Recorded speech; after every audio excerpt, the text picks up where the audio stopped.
5-Minute Finance. Say it with me. These are introductory lessons, not comprehensive, not in depth, just giving you a quick look at every single one of the topics from the finance curriculum so that you will be prepared for your financial life. Today, buying and selling stocks.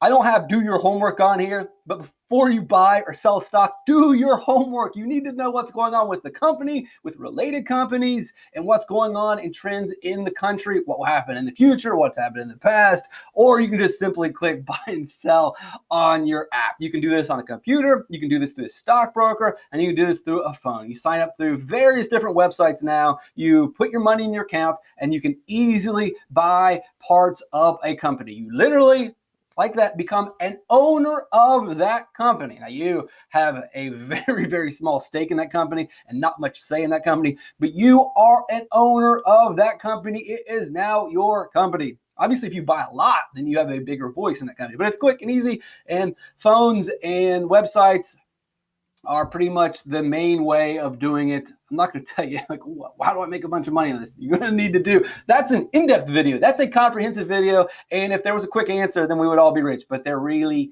isn't. Buying bonds. So bonds are different than stocks. We talked about in videos before. Bonds are kind of like stocks, but they're also kind of like loans. Bonds come from governments, sometimes companies, other entities, municipalities, cities. A lot of times when we think of bonds, we do think of governments needing money. So when you buy stock, you are owning a part of the company. A bond is more of you are a bank lending money to a government or a company. You don't own the government. You don't own this company. You're just lending them money. It is guaranteed. It is very safe. And over the time, they will pay you back. A lot of times, if a school needs to build an additional school that costs $2 million, the school doesn't have $2 million laying around. So how can they build this school that they need right now at this moment? They'll issue a bond, and they'll borrow a bunch of money from a bunch of different people. They'll take that money, build the school, and then pay back that loan over time. And usually the way they pay back that loan over time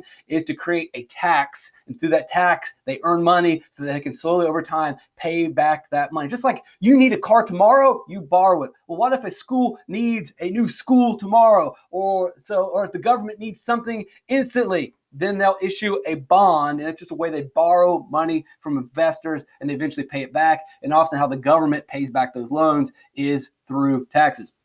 So comparing stocks and bonds, stocks give you equity. It's an equity instrument carrying ownership. So stock, if I buy part of Apple, I own part of Apple. I'm not loaning money to Apple. I own a part of the company, and no one can take that ownership away.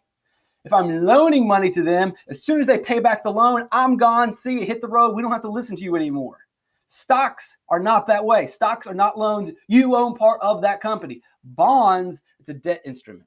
They need money right now to go build a school or to do whatever project they are undertaking. They need that money now. And when they pay back that loan, see you, hit the road.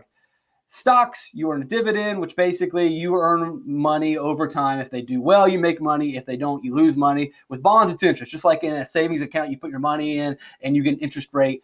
You earn interest every single year. You're going to get back your initial loan, but also you're going to earn interest on top of the initial loan that you gave them. Stocks are not guaranteed. If you invest in a company, an airplane industry, and all of a sudden airplanes aren't flying anymore and they're all going out of business, guess what? Your money's gone. That's just the way that it works. If you own certain restaurants and then the government just decides we're going to shut all the restaurants down, your money's gone. There's no guarantee. Sorry, bad luck happens. Should have known that. There's no way of knowing that. Who would have thought that it was possible for the government to completely just force companies to shut down? Doesn't seem like that was in the Constitution anywhere, but it happened, and not enough people are saying anything. Bonds are guaranteed. When you own stock, like I said, you are an owner. You get to have some say, and this is really just a loan.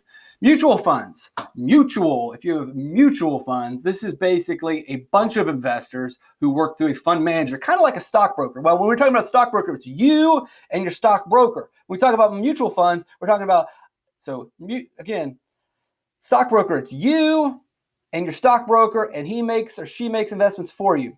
Mutual fund is you and a whole bunch of people through a mutual fund invest. You have more money to spend. You can make bigger purchases. And you pool all your money together. So it's kind of like stockbrokers on steroids, or taking you and all of your friends, putting your money together and investing it so you can invest more money, because you only have so much money. But if you combine everybody's money together, boy, you can make some big purchases and maybe get into some companies that you could have possibly been locked out of before.